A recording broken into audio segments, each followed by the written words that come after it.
hello. Hi. Hope you're well. Hope you're well.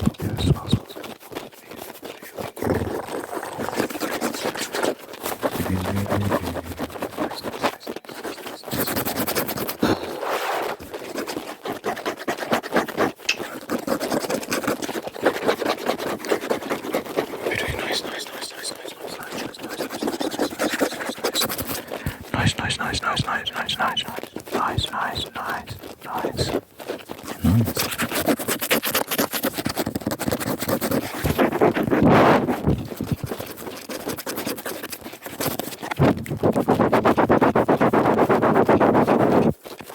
Yesterday I got this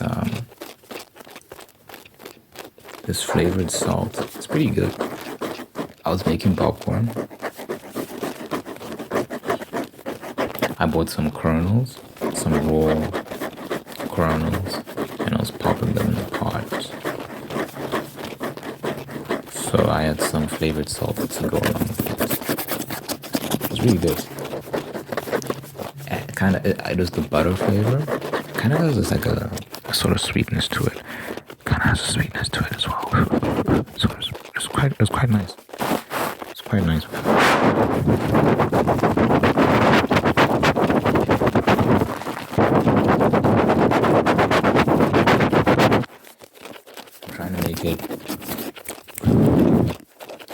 I don't think it's healthy just because the salt has so many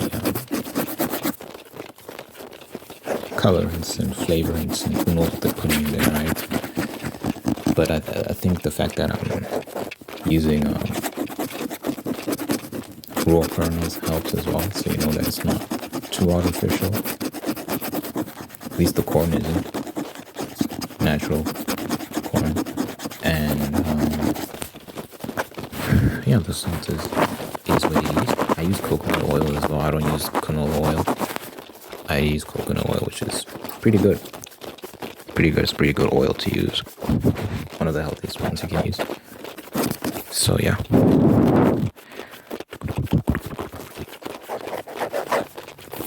Bro, yesterday I was like, let me check out Demon Slayer because that's an anime people talk about a lot. So I was like, let me check it out. So I went on Crunchyroll and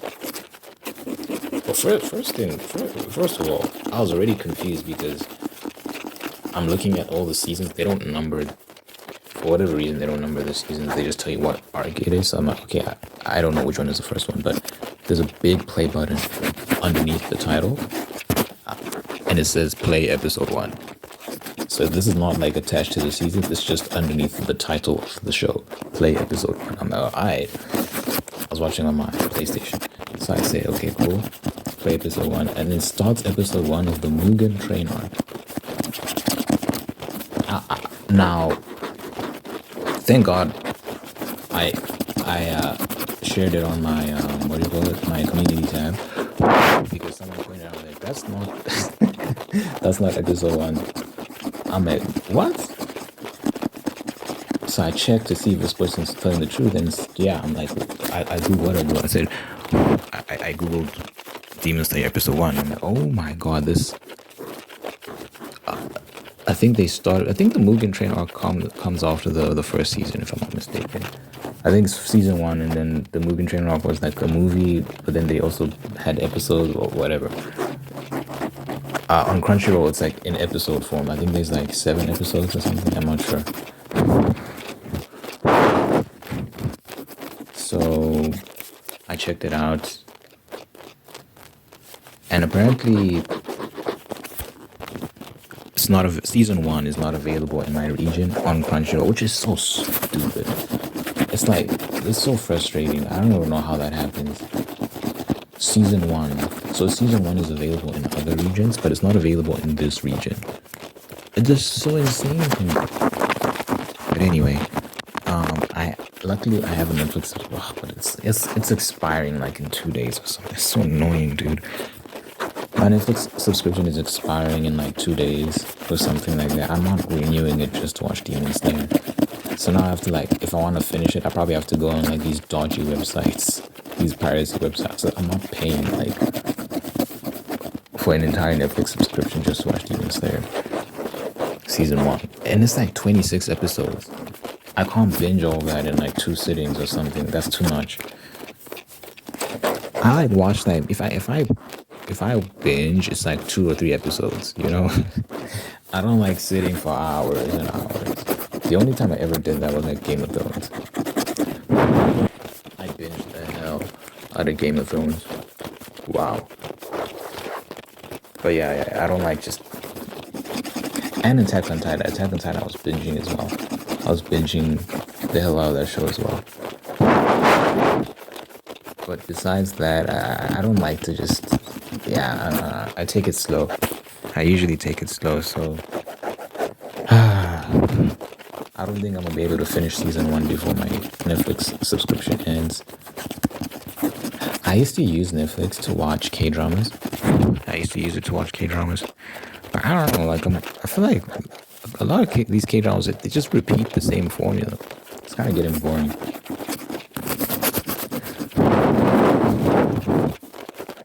It's almost like once you've seen like a couple, you've seen them all. I mean, not exactly, but you do start to notice recurring themes. I like a good romance, so I don't mind certain things, but like one thing I've noticed that they love to do is the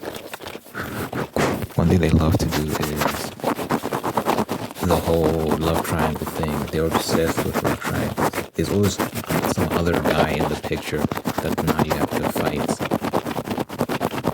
Like he's basically challenging you for the other girl to see who can get her. And I'm like, it's cute the first time, maybe even the second time, but when it keeps happening, you're like, oh my god, bro, who's writing this? How is this every show? There's clearly like some industry standards you have to meet. You have to have a love triangle. You have to have this. You have to have that.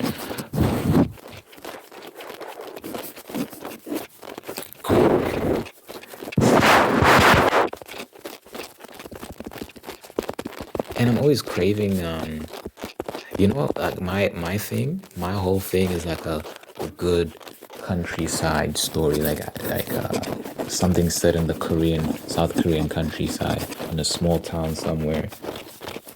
I really enjoy those type of stories. I think I've seen like 3 K-dramas in that sort of setting.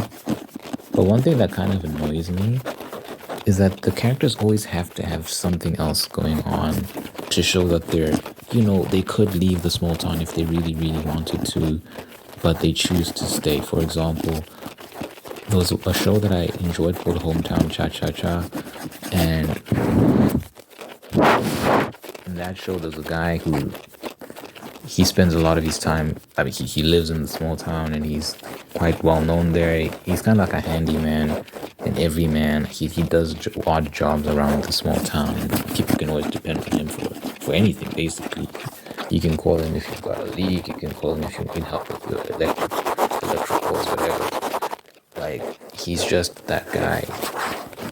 But he also used to be like some big time finance expert in Seoul, the capital city, and something went wrong in Seoul, so he came back to his hometown, the small town.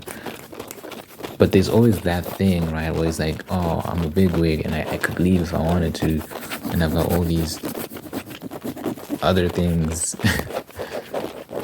going on. But I'm just like, why can't you just get normal people who are genuinely just like through and through small town vibes?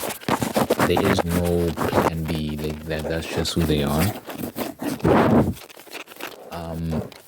I don't know, cause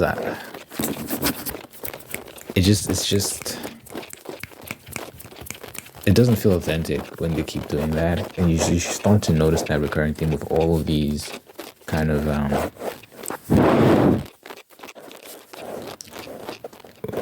shows set in small towns. Or it's like they could leave if they really wanted to. I mean, look.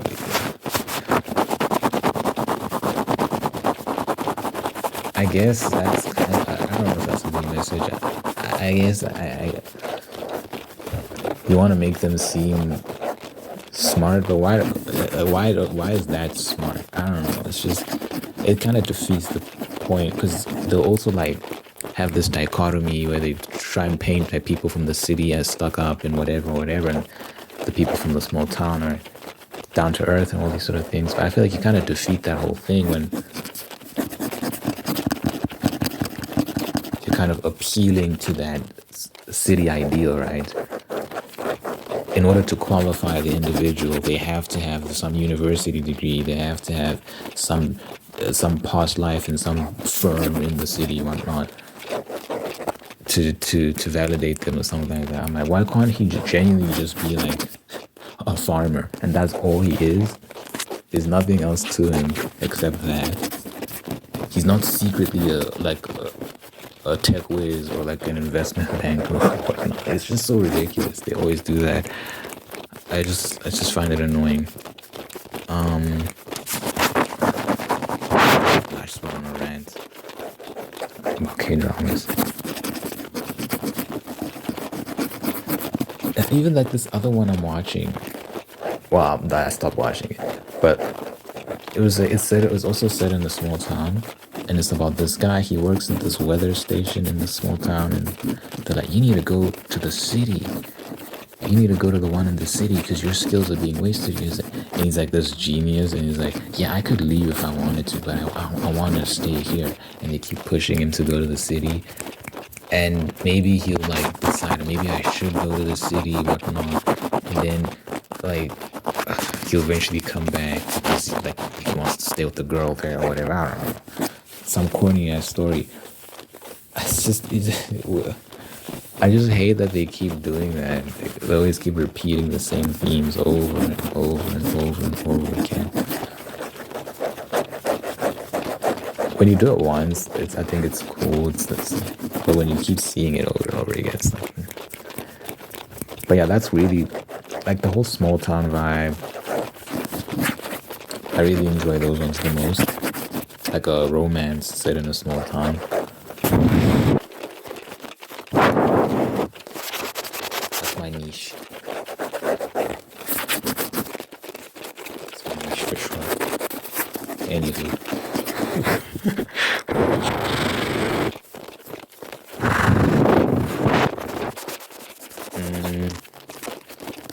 I think I'm kind of over Marvel Rivals, to be honest. I played it like a couple times now. I haven't explored all the characters. Just a handful, maybe 12, 13, I'm not sure. They have a sizable roster. No, not 12, maybe like 8 or 9 characters that I've used. I like Rocket now. I was sleeping on Rocket. I wasn't using him that much, but I actually I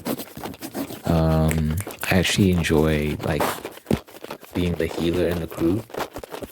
So Rocket's cool because he's got this big ass gun, and it feels powerful. But you can also heal your teammates as well. You can like dispense some health. So it's nice to like let them fight while I'm just healing everyone. You know, you have to protect yourself as well. People will come for you and they realize that you're the healer. They want to take you out so you can stop healing people. But they always protect me because I'm just dispensing all this health. So that's fun. That's cool. I might try that again. Try another game. But I don't know. I need to get back to High on Life. I need to finish High on Life. Then maybe play Shadow of War. I bought that a while ago. It's still just sitting there. I need to try that out. Shadow of War. And then, yeah, I'll see what I play. I forgot about Crisis. I got Crisis a while ago. I started playing it and just abandoned it. So maybe I'll try to finish Crisis. But I never finished High on Life. High on Life is cool, it's fun. I uploaded a video about me playing it. So you can go watch that if you want. I uploaded it like either this week or last week. I can't remember when I uploaded it. I uploaded it recently though, so you can watch that if you want.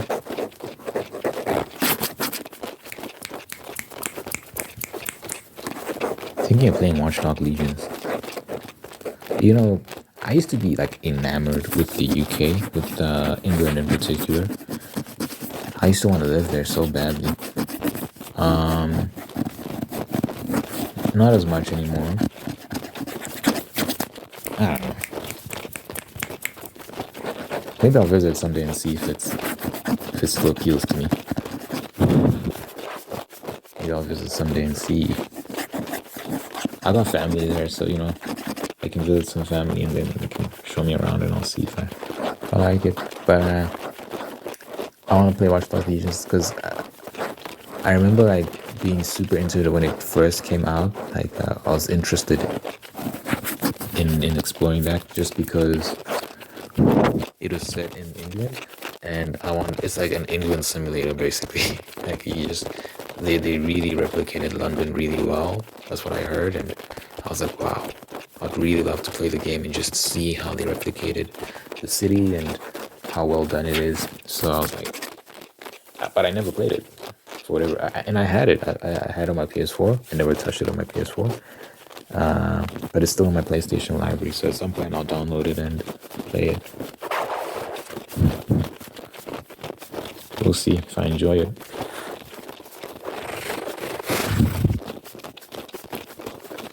We'll see. Yesterday I was doing some research because one thing I'd love to do, if things go well, so if the channel does well and make some money off of that, and I'm writing a book, if the book does well, God willing, and or over time I release more books and eventually raise enough money, one thing I'd love to do is start an indie studio, small team, and make an indie game. I was wondering, like, what would be the right place to do that? You have to think about talent, like who do you hire, who do you recruit. You can do that pretty much anywhere, really. But I think it's good to set up shop in places of industry where the industry is concentrated, so that as time goes on, you can network and build the team and accrue more resources and make bigger, better games, that sort of stuff, right? So I think it's good to start from a good place. Like, I was doing research, and I think really the number one place is like California, but I'm not. I have no interest in setting up shop in California, to be honest with you, in the USA. But the second best is Texas. Funny enough, I didn't know that. Austin, Texas, to be more precise. Austin, Texas. Austin, as y'all say, Austin. I was like, okay, that's interesting, but it's like really crowded. I'm learning. It's really crowded. So then second place within Texas. So Austin is number one, and then second place is Dallas, which is less crowded, but it's still kind of, still got a scene there. I mean, third place is, I forgot what third place is. I think it's Houston. I think third place is Houston, and it's like quiet compared to the other two, compared to Austin and Dallas. Houston is like third place, very quiet, not much competition. And I was just thinking about what would be ideal for me. Would I want to be in the thick of it, where like the whole industry is? Because one of the things you have to think about is poaching. Like people can just, like someone can just offer your employees like their pay, whatever, if they see that this person has like a team that can just take their employees. And that's the thing that happens quite a bit in these industries. And there's pros and cons. I think the pros are it's all the networking. It's all and the fact that there's just talent everywhere.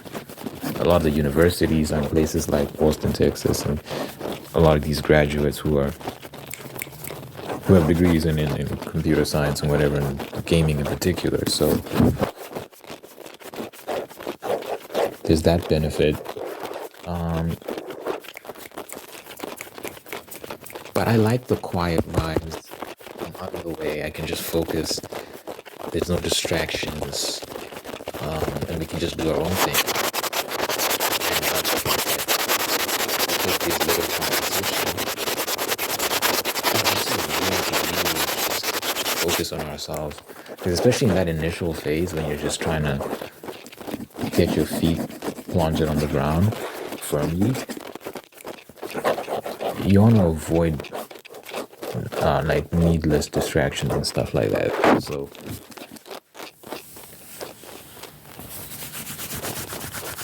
I kind of like the idea of setting up shop somewhere quiet, but it's in a decent distance of some of these major hubs. So I was just thinking about that. What would I do? I really want to make a game at some point. The first one I make will be something simple.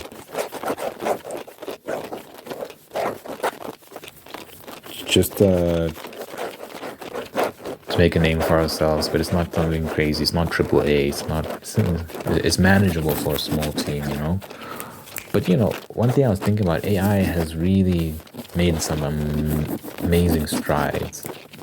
Grok 3 can make games in seconds from it just writes code, and then you can just use that code to generate the game, and it's amazing. So it can do the work of several people by itself in seconds or minutes, and that gives you an amazing leg up if you're a small team, because it can handle very heavy tasks. So you can actually start putting out more advanced projects despite being a very small crew. So by the time I'm ready to set up a squad of developers, I think the technology will be way further ahead than it is right now. So maybe I shouldn't limit myself. Who knows what will be possible a year from now, 2 years from now? Who knows? It's very exciting. But yeah, I'll probably make something like a platformer or a beat 'em up, but like 2D, manageable for a small team or something. Maybe like a cool little fighting game with a small roster of characters, not too big. Story focused. I love a good story. We'll see what I make. Maybe it'll be something that we can put on the Switch store or Steam. We'll see. You can do both.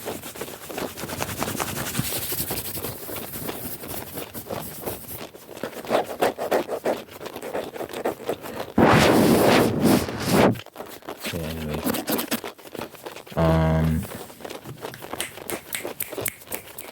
but yeah, the first step towards that is writing my book. But I feel like my IP will be the thing that can really take me to that next level. And when people recognize you for your IP, so you write good stories, they know your characters, they know your world, all that sort of stuff, it creates enthusiasm behind the idea that, he wants to make a game. I'm curious about that as well, because they tend to be similar crowds, these nerds. Someone who's like super into books, they're probably into gaming as well. Not always, but there's a big overlap there. So I think for me, the first step is just writing a good book and hopefully trying to get that to gain traction. And that's what I'm just focused on right now. Writing a good book.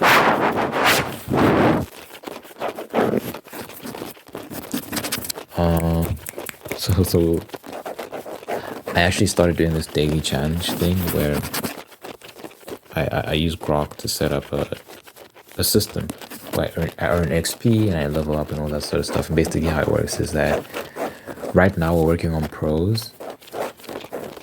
So this is the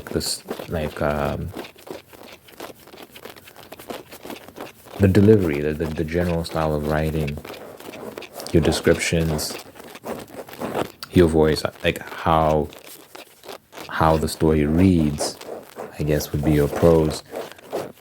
And an example I'll give you, I was describing a character staring at the wall. So the first line I gave it was Dawn gazed at the wall, thoughts. What did I say? thoughts filling his mind like this is I'm paraphrasing. It was more, I think it was a bit better than this, but thoughts filling his mind like thoughts shrouding his mind like a dark cloud, darkened cloud, like darkened clouds, or something like that. It's a basic line, but there's imagery there. So it basically gives me XP for that. It assesses it.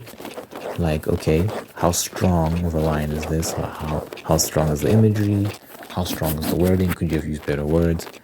And then it gives me points on that, and it also gives me pointers, like this is how you can improve it.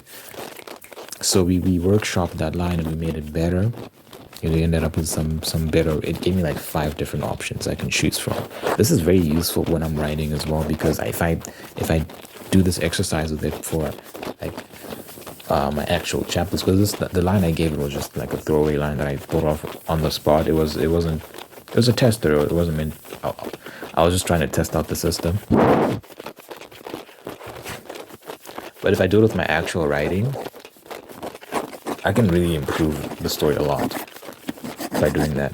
But yeah, the goal is to just show up every day, do the challenge every day, and rack up points. There's a level system, so with each, when I reach a certain amount of points, I get a new rank. Each rank has a title.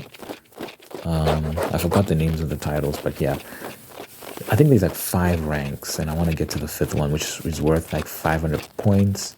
So that first line I gave you just now was like worth like 10 points. The lowest, I guess the lowest is 1 really, but it's like, it assesses it from like 5 to 15. That's the general scale. So 5 points for like a really basic line, 10 points for like a, it's okay. It's got some good stuff in it, and then 15 is like an excellent line, excellent prose. 15 XP. So the one I gave you just now was like worth like 10. It's like it's okay. Could be better. Shroud is a good word. Paints a particular image of darkness, shadows. Kind of sets the scene there, and then. Darkened clouds, I think, was the phrase I used to describe what his thoughts were like. It was the simile, shrouding his mind like darkened clouds. Also kind of evokes the imagery of looming clouds and whatnot. It said you could use storm clouds or whatever, or thunderheads.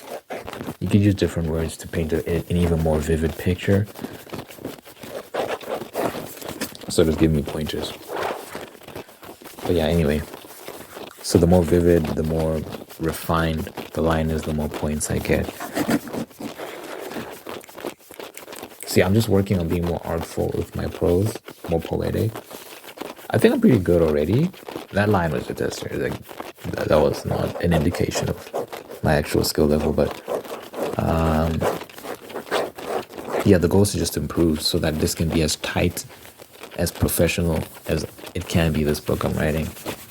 Like I said, it should be out in around May. It should be out around May. I think. We'll see.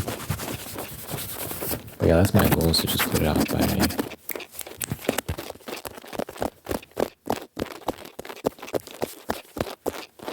Anywho.